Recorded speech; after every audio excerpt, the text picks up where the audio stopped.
All right, welcome back to the channel. God bless you. I am going to do a quick video today. I'm not sure if I have enough time for a longer one. We will see how the day goes.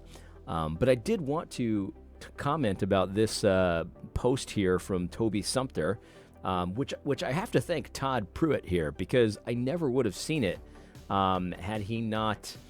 I guess he's trying to dunk on it. I don't know exactly what he's trying to do. He finds this objectionable for some reason, which we're going to get into why he thinks this is bad. It's unbelievable that he thinks this is bad, but Todd was trying to, get some bona fides, get a little attaboys for this. He's dunking on this, but Toby actually has some really good advice here. In fact, I practice this advice myself. We'll talk about that in just a second. If you don't know who Todd Pruitt is, he's another one of these guys that kind of similar to Kevin DeYoung. I can't say that he doesn't fight back. He just fights back a lot differently than I would, which again, this is completely okay. We need Ezra's and we need Nehemiah's. If I'm going to be more on the Nehemiah personality, I can't be upset about other people being Ezra personalities. And so, we need all types. And so if you know anything about Todd Pruitt, I would not say he's the kind of guy that just doesn't fight back or doesn't do anything. There's a lot of guys out there like that. We get it. But I would not say Todd Pruitt is one of those guys. I don't agree with him on everything, obviously, but at the very least, on some of the core issues, he does fight back to some degree. And so you've got to commend him for that. Unfortunately, Todd Pruitt is best known for being partly responsible for creating the monster that is Amy Bird. So there's that. Anyway,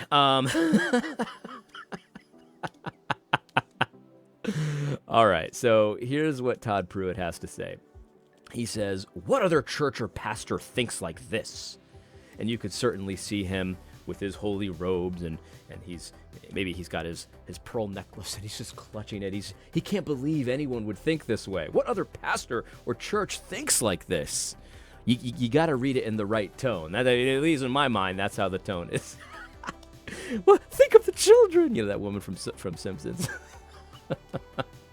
Anyway, so he's obviously very troubled by this, and so let's read it, because when I saw Todd quote tweeting Toby Sumter, or not really quote tweeting him, he actually did the old screenshot type thing, which it's much more disrespectful to do it that way. But anyway, he did the screenshot thing. When I saw it was Toby, I was like, man, Toby must have really he must have really said something stupid. Because the thing is, Toby from time to time, he'll say something incendiary, right?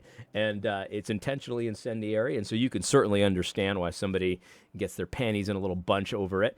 So I wanted to see what it was, because I didn't know what he had said. I hadn't heard anything yet. Usually I'll hear it through the grapevine. Oh, did you see that Gabe said this? And I hear a little bit about it, and I can pretty much assume that when somebody's trying to dunk on something, that it's that thing. It's the stupid thing that he said. So I was ready for a doozy. I was ready for Toby to have said something like, I don't know. Grape juice. You might as well put your grape juice in a sippy cup. Something what it Gabe say.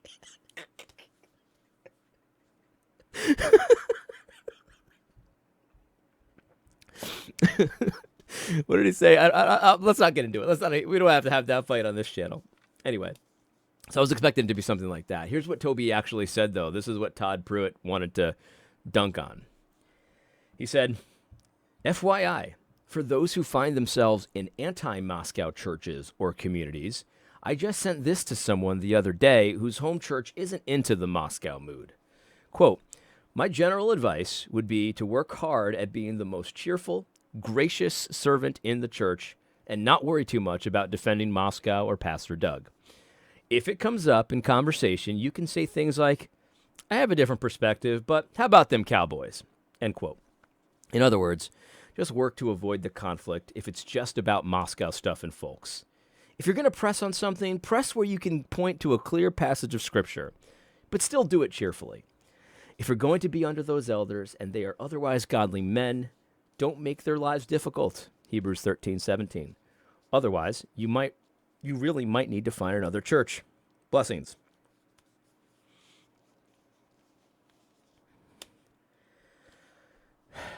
I wish I was kidding, but that's what Todd Pruitt Pruitt, Todd Pruitt, found so objectionable about Toby Sumter. What other church or pastor even thinks this way over that?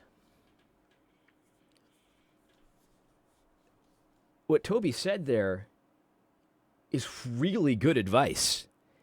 And of course, Toby is answering a question from somebody else. And I'm sure he's had this question asked to him a number of times. And so that's why he posted it online. So that way, he could just kind of point to this. And I've done that before. People ask me questions, and sometimes we'll get a very unique question. But more often than not, the question is not unique at all. And that's not to say that the person is stupid or anything. You just get the same question over and over again.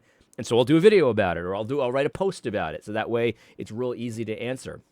I'll even sometimes respond to someone and say, "Hey, do you mind if I respond to this in a video? I won't say anything to you specifically, but stuff like that." This is really good advice.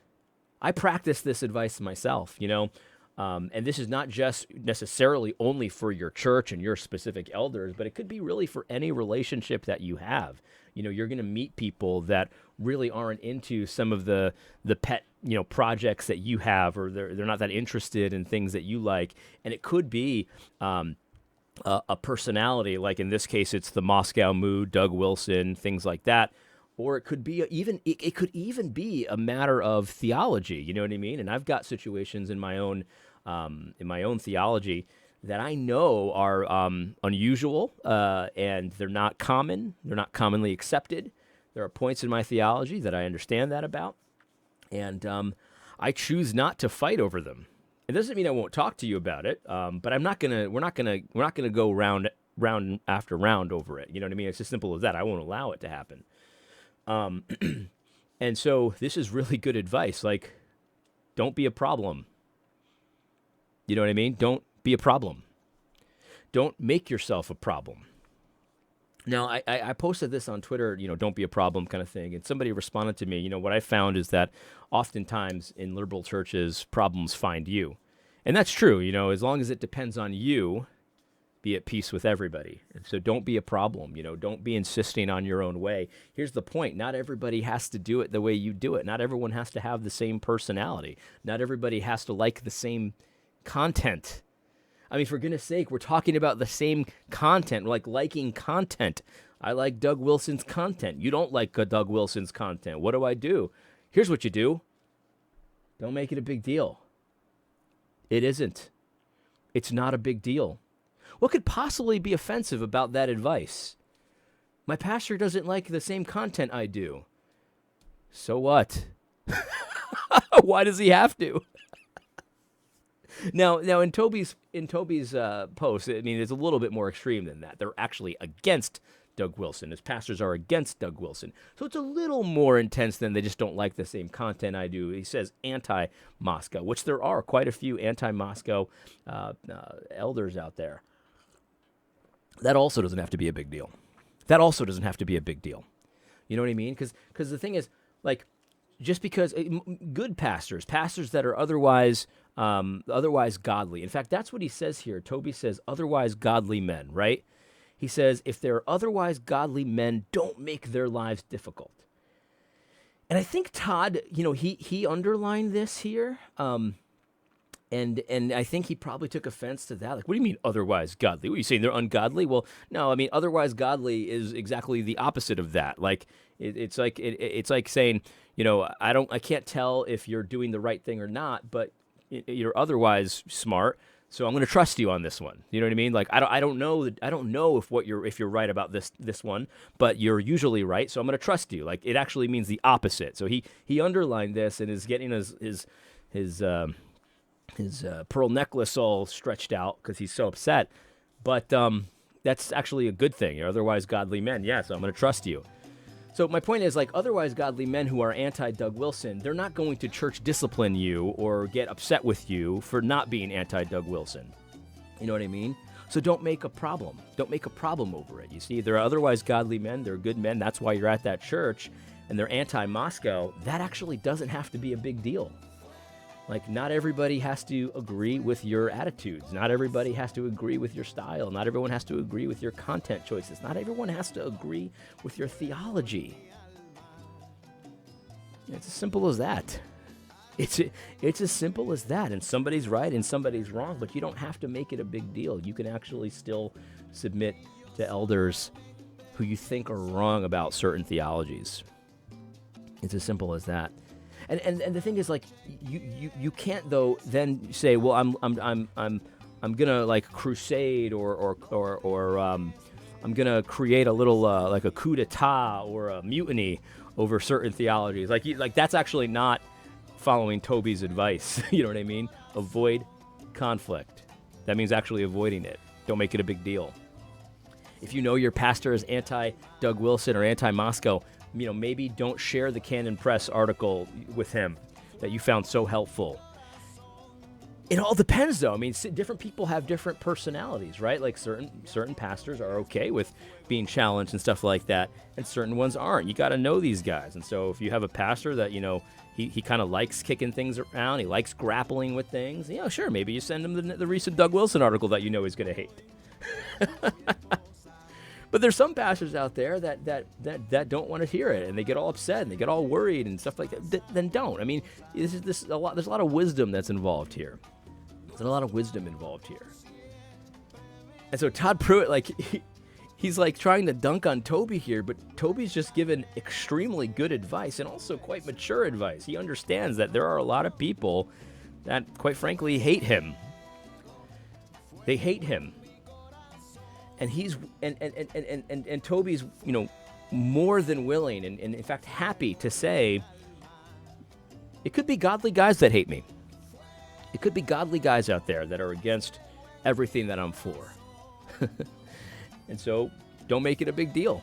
It's not a big deal. You don't have to go to war with those people. Anyway, thought that was interesting. Hope you found it helpful. God bless.